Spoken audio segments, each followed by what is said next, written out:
భారీ వర్షాలు కురుస్తాయని వాతావరణ శాఖ అధికారులు చెప్తున్నారు. ఇప్పటికే వాతావరణం మెల్లగా చల్లబడుతూ వస్తోంది. వాతావరణ శాఖ తుఫాను హెచ్చరికలను జారీ చేసింది. నిన్నటి నుంచే పలు ప్రాంతాల్లో కుండపోత వర్షాలు కురుస్తున్నాయి. ఇప్పటికే వాతావరణం కాస్త చల్లబడింది.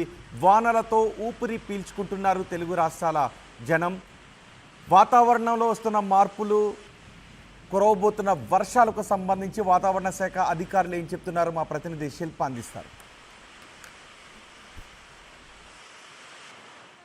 గడిచిన వారం రోజుల నుంచి రికార్డు స్థాయిలో ఉష్ణోగ్రతలు నమోదవుతున్నాయి. దాదాపు అన్ని జిల్లాల్లో ఇటు హైదరాబాద్లో కూడా 44 డిగ్రీల కన్నా ఎక్కువగా ఉష్ణోగ్రతలు నమోదవుతున్నాయి. ఇంకోవైపు హైదరాబాద్ నగరంలో గాలిలో తేమ 15%కి పడిపోయింది. రానున్న రోజుల్లో వాతావరణం ఎలా ఉండబోతుంది, దీని గురించి మనతో మాట్లాడడానికి KMD సీనియర్ ఎడిటర్ శ్రావణ్ ఉన్నారు. వారితో మాట్లాడదాం. మేడం చెప్పండి, రేపటి నుంచి ఎలా ఉండబోతుంది వెదర్? ఈ ఉష్ణోగ్రతల నుంచి ఏమైనా ఉపశమనం పొందే అవకాశం ఉందా? గత 10 రోజులుగా దాదాపుగా ఏప్రిల్ 25 నుంచి మనకి ఉష్ణోగ్రతలు క్రమేపీనా పెరుగుతూ రాష్ట్రం మొత్తం మీదుగా 40 డిగ్రీల పైన ఉష్ణోగ్రతలు నమోదవుతూ వస్తున్నాయి. గడిచిన 3-4 రోజులు చూసుకున్నట్లయితే మరింత వేడిమి వాతావరణం చూడడం అయితే జరిగింది. ముఖ్యంగా ఉత్తర తెలంగాణ నుంచి మొత్తం రాష్ట్రం మొత్తం మీదుగా 44 డిగ్రీల పైన ఉష్ణోగ్రతలు నమోదవుతూ వస్తున్నాయి. ఇదే విధంగా వచ్చే 2 రోజులు కూడా కొద్దిగా కొనసాగే అవకాశం అయితే ఉంది. ముఖ్యంగా ఉత్తర తెలంగాణ జిల్లాల్లో, అలాగే రాష్ట్రం మొత్తం మీదుగా ఒక్క ఈశాన్య తెలంగాణ జిల్లాలు మినహా రాష్ట్రం మొత్తం మీదుగా కూడా 44 డిగ్రీల పైన ఉష్ణోగ్రత నమోదే అవకాశం ఉంది. కొన్ని జిల్లాల్లో 41 నుంచి 44 డిగ్రీల మేర నమోదే అవకాశం ఉంది. రేపటి నుంచి కొద్దిగా రాష్ట్రంలోని వాతావరణం చల్లబడే అవకాశం కనిపిస్తుంది. అంటే నేను గత విధంగా చెప్పినట్లుగా 6వ తేదీ నుంచి మనకి కొద్దిగా చల్లబడి, అంటే ఉత్తర తెలంగాణ జిల్లాల్లో 41 నుంచి 44 డిగ్రీలు నమోదవుతున్నప్పటికీ కొద్దిగా సాయంత్రం పూట ఉరుములు మెరుపులతో కూడిన వర్షపాతం నమోదే అవకాశం ఉంది. ఎల్లుండు మరింత మనకి ఉష్ణోగ్రతలు తగ్గే అవకాశం కనిపిస్తుంది. ముఖ్యంగా రాష్ట్రం మొత్తం మీదుగా కూడా వర్షపాత సూచనలు కనిపిస్తున్నాయి. అక్కడక్కడ మనకి సాధారణం కంటే అధికంగా వర్షపాతం నమోదే అవకాశం ఉంది. ముఖ్యంగా మనకి హైదరాబాద్ పరిసర ప్రాంతాల్లో కూడా మనకి వర్షపాత సూచనలు కనిపిస్తున్నాయి. ఎల్లుండి చూసుకున్నట్లయితే మనకి 1-2 చోట్ల భారీ వర్షపాత సూచన కూడా కనిపిస్తుంది. తర్వాత దాదాపుగా మనకి 6, 7, 8, 9 వరకు కూడా ఈ అక్కడక్కడ ఉరుములు మెరుపులతో కూడిన వర్షపాతం నమోదే అవకాశం ఉంది. ఉష్ణోగ్రతలు మనకి ఒక ఉత్తర తెలంగాణ మినహా రాష్ట్రం మొత్తం మీదుగా కూడా 36 నుంచి 40 డిగ్రీల మధ్య నమోదే అవకాశం అయితే ఉంది. కొద్దిగా ఉష్ణోగ్రతలు తగ్గే అవకాశం కూడా కనిపిస్తుంది అన్నమాట. ఇంకోవైపు రాత్రిపూట ఒకవైపు ఏసీ కావచ్చు, కూలర్ ఆన్లో ఉన్నప్పుడు ఉక్కపోత వాతావరణం ఎక్కువగా ఫీల్ అవుతున్నాం. ఎందుకని, ఎంత మేర ఉష్ణోగ్రత నమోదవుతుంది రాత్రిపూట కూడా మనకి చూసుకున్నట్లయితే 26 నుంచి 28 డిగ్రీలు నమోదవుతున్నాయి. ఎల్లుండి నుంచి రాత్రిపూట ఉష్ణోగ్రతలు కూడా తగ్గే అవకాశం ఉంది. పూర్తిగా చల్లబడే వాతావరణం అయితే ఉండే అవకాశం కనిపిస్తుంది. ఇప్పుడు గాల్లో కూడా తేమ శాతం తగ్గిందని అంటున్నారు. ఎంత తగ్గింది, ఎందుకని? దాదాపుగా మనకి రాష్ట్రం మొత్తం మీదుగా చూసుకున్నట్లయితే గాలిలోని తేమ శాతం దాదాపు 30 నుంచి 40% మధ్య ఉంది. ఇది ఈ 2 రోజుల్లో, అంటే ఈ రోజు కూడా అదే విధంగా ఉండే అవకాశం ఉంది. రేపటి నుంచి కొద్దిగా పెరిగే అవకాశం కనిపిస్తుంది. ఎల్లుండి నుంచి మాత్రం దాదాపుగా 60 నుంచి 70% పైన ఉండే అవకాశం ఉందన్నమాట. అంటే ఈ తేమ శాతం తగ్గడం వల్ల ఎక్కువగా ఉక్కపోత వాతావరణం ఫీల్ అవుతామా? ఏ విధంగా ఉంటుంది? తేమ శాతం తగ్గడం వల్ల ఏమవుతుందంటే మనకి మరింత వేడిమిగా అనిపిస్తూ ఉంటుంది అనమాట. మనకి తేమ శాతం అధికంగా ఉండి సాధారణ ఉష్ణోగ్రతలో ఉన్నప్పుడు మనకి ఉక్కపోత వాతావరణం, అధిక చెమటాకు ఉంటుందన్నమాట. కానీ తేమ పూర్తిగా అదవడం వల్ల పూర్తిగా వేడిమి అనేది వచ్చేస్తుంది అనమాట. అంటే సాధారణం కంటే అధిక ఉష్ణోగ్రత కూడా నమోదవుతుంది ఆ సమయంలోనే. నార్మల్ పొజిషన్కి ఎప్పుడు వచ్చే అవకాశం ఉంది తేమ శాతం అనేది? ఎల్లుండి నుంచి మనకి సాధారణంగా ఉండే అవకాశం ఉంది. దాదాపుగా 8వ తేదీ నుంచి 12వ తేదీ వరకు కూడా మనకి తేమ శాతం పెరిగే అవకాశం ఉంది. అక్కడక్కడ వర్షపాతం, ఉరుములు మెరుపులతో కూడిన వర్షపాతం కూడా కురిసే అవకాశం ఉందన్నమాట. అంటే గత సంవత్సరంలో ఇలాంటి ఏర్పడ్డాయా తేమ శాతం తగ్గడం ఇవన్నీ? మనకి ఎండాకాలంలో ముఖ్యంగా ఈ వడగాల్పులు వీచే సమయంలో తేమ శాతం తగ్గిపోతూ ఉంటుంది. దాదాపుగా 20%, అంటే 10% నుంచి 20-30% వరకే ఉంటుంది. మనకి ఎప్పుడైతే ఈ ఉరుములు మెరుపులతో కూడిన వర్షపాతం నమోదవుతుందో ఆటోమేటిక్గా మనకి ఈ తేమ శాతం కూడా పెరుగుతూ వస్తుంది అనమాట. ఇంకోవైపు స్టేట్ బులెటిన్లో మీరు రిలీజ్ చేసే బులెటిన్లో కొంచెం డిఫరెన్స్ ఉష్ణోగ్రతలు ఉంటుంది. ఎందుకని? మనకి ఉన్న ఉష్ణోగ్రతల ఆధారంగా, అంటే అబ్జర్వేటరీస్ ఆధారంగా మనం ఇస్తూ ఉంటాము. వాళ్ళకి దాదాపుగా ప్రతి మండల్లో ఒక అబ్జర్వేటరీ ఉండడం, అబ్జర్వేటరీలు అనేవి డిఫరెంట్గా ఉంటాయి. వాళ్ళు తీసుకునే అండ్ ఎక్స్పోజర్ డీటెయిల్స్ కానీ అన్నీ డిఫరెంట్గా ఉంటాయి.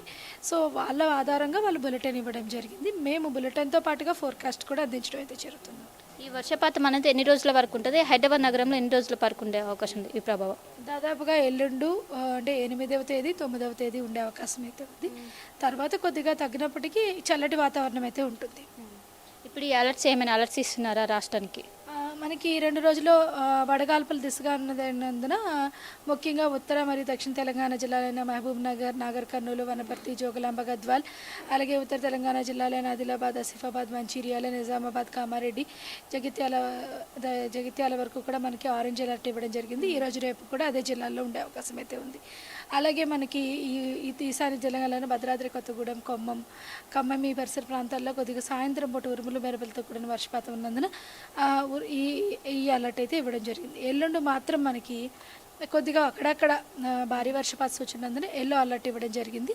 టెంపరేచర్ అలర్ట్ అయితే ప్రస్తుతానికి ఉష్ణోగ్రత అలర్ట్స్ అయితే ఎల్లుండి నుంచి తగ్గుతాయి అన్నమాట. ఇది వడదెబ్బ సంబంధించి నిన్న ఒక్కరోజే 19 మంది చనిపోయారు అధికారికంగా. ఇంకోవైపు స్టేట్ వైద్య ఆరోగ్య శాఖ ఏదైతే ఉందో హీట్ వేవ్ సంబంధించి హెల్త్ బులెటిన్ కూడా రిలీజ్ చేస్తుంది.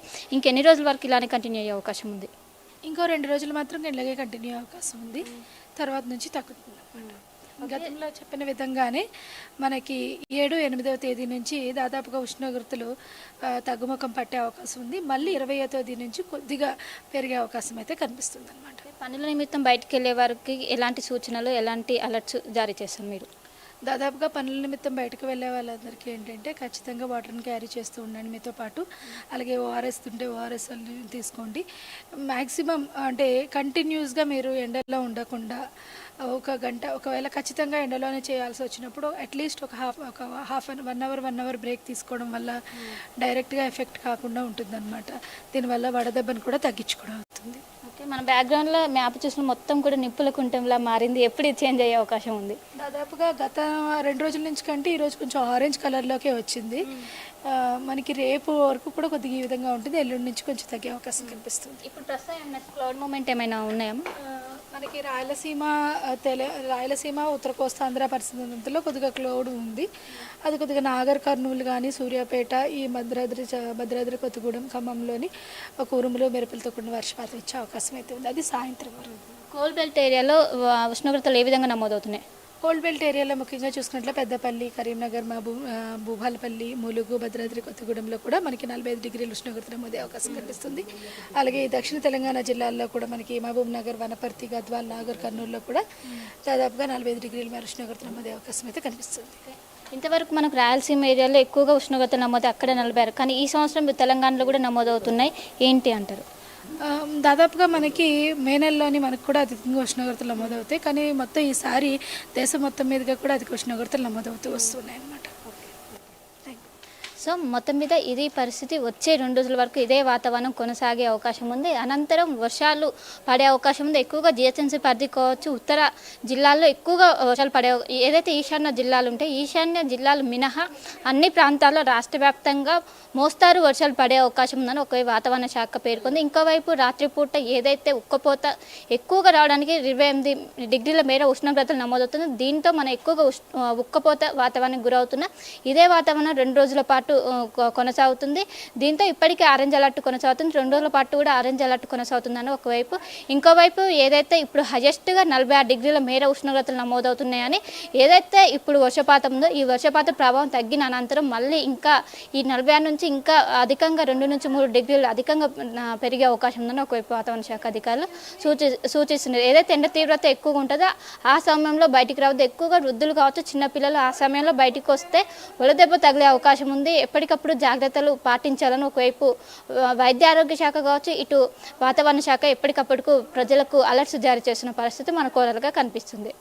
కెమెరా పర్సన్ శివతో కలిసి శిల్ప, RTV, హైదరాబాద్.